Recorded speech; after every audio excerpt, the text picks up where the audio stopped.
What is up, guys, and welcome to another episode of 3 Wide here. So today is a big long episode, so sit back and be patient. I appreciate you watching. We're going to address some things from some new race teams for drivers, as well as getting into Formula One, which might be a little questionable, seeing as I'm not a big Formula One guy. I don't know a lot, but we're going to make it work. Anyway, again, thanks for watching, guys.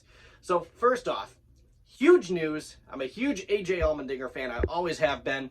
When he won his race at the Glen a couple of years back, I was throwing my arms up in the air. I was pumped, super excited. So obviously, I'm sure you've seen it. Big news, AJ Allmendinger has a full-time ride in the 16 car at Kulig Racing. Last year was very, very impressive. He entered in 12 races, DNQ'd for Daytona, the first race of the season. So out of 11 run races in 2020, he won 2 times, 6 top 5s, and 8 top 10s for AJ Allmendinger, including when he won on an oval. He won on an oval! That was really cool. Loved it. Great to see. And let me kind of throw this out there. Do we got a title favorite for 2021 for the Xfinity Series before we even get into calendar year 2021? I think we do. I really do. Allmendinger's very, very good driver. Very solid. Great to see him in some top tier equipment. And I would love to see him eventually in the future, potentially, get a second chance in the Cup Series. Maybe even for Kulig when they go to Cup racing in 2022. I think that would be fantastic. Son of legendary Formula One driver Michael Schumacher announced a multi-year deal with Haas Automation, Haas Racing for Formula One. Mick Schumacher is going to be taking over a full-time ride over there. Again, I'm not a big Formula One guy. Is that fantastic equipment? Maybe, maybe not. Is it bad equipment? Maybe, maybe not. I tell you what, it is very safe equipment because Grosjean, or however you say his name, Grosjean, after the Bahrain Grand Prix, that horrible wreck that broke that car in half, that was a Haas race car. Very cool to see him, though, get on social media just a few days after that death-defying wreck, and got up, and he's out there doing body weight squats, his hands still wrapped up, his leg and ankles. So to see him get out of that car and to have that little done to him after a wreck that I thought he died. Like, I heard that he survived and got up and walked away. I watched the video later on, and I heard that he survived, and I'm like looking at it, I'm like, no, like, thank you, but no, how? It just goes to show, and even he said, you know, he was not a fan of the halo like you see on Grand Prix cars, which comes straight up and then gives you that halo around the cockpit. He said he wasn't a fan of that, but obviously that has done something for him, saved his life. So very, very cool.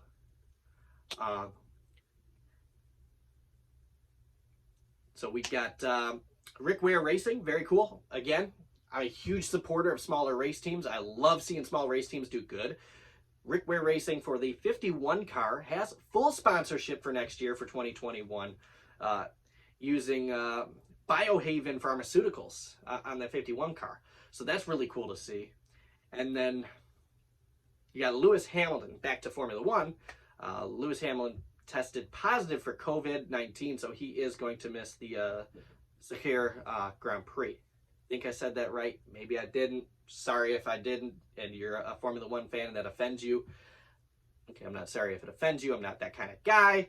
But sorry if I said it wrong. If you speak Arabic, you know Arabic, or wherever that's from, and that you can give me a better way to pronounce that, hit me up in the comments below with a pronunciation. I should look that up. I probably should.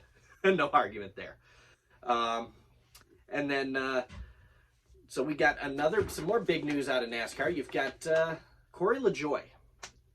I like Corey LaJoie. I thought what he did to Denny Hamlin at Martinsville earlier this year after their little Twitter feud was hilarious. I thought it was great.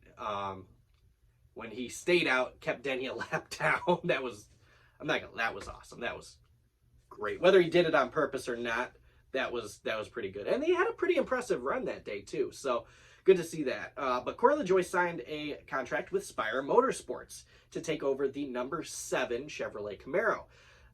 Very cool to see. Even Corey came out, told social media, say it'll be the best, some of the best cars he's ever driven, the best motors for sure. And he's like super excited. He seems pumped.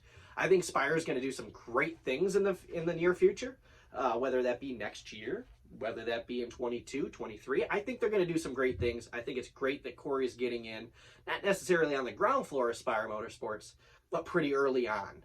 So really cool to see that too. Jimmy Johnson won the National Motorsport Press Association's Myers Brothers Award. Sorry, I had to look at the notes because I would have never remembered all that.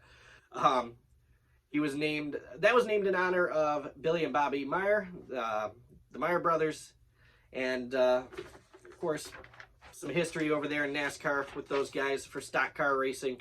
And what the award is it recognizes individuals or groups who have outstandingly contributed to the sport of stock car racing. So Jimmy Johnson, obviously a first ballot Hall of Famer, obviously first ballot pick for the Myers Brothers Award.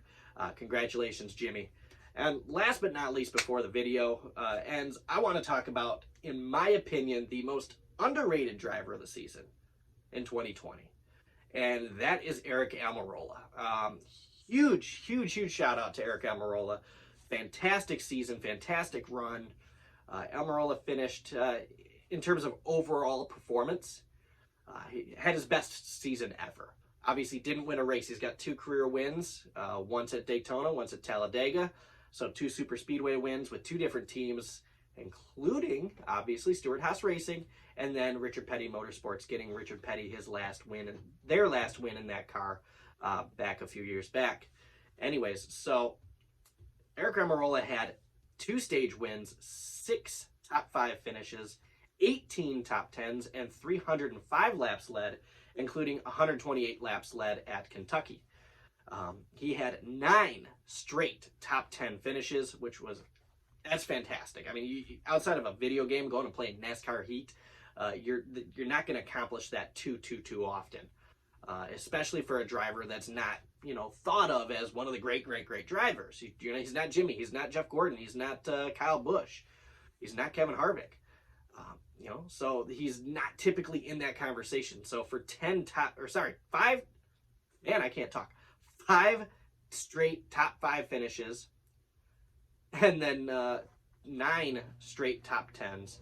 Definitely he was a no-brainer to go return to that number 10 car next year for 2021, which was announced in September.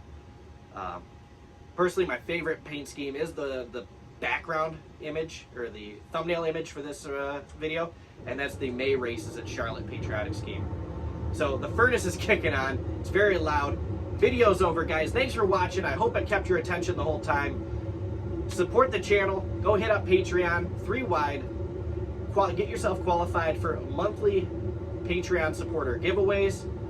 And, of course, check out 3 wide on, excuse me, on Twitter, NASCAR Uncensored on Facebook chat group. Share everything. We like having fun, and there's no censorship, no bans, nothing like that, no racism, nothing. That's the only thing that's not tolerated. And of course, Super Fast Diecast on Instagram. Thanks for watching, guys. Have a great rest of your afternoon, and congratulations to all the drivers that have gotten themselves some new rides, and congratulations, Jimmy, on your award.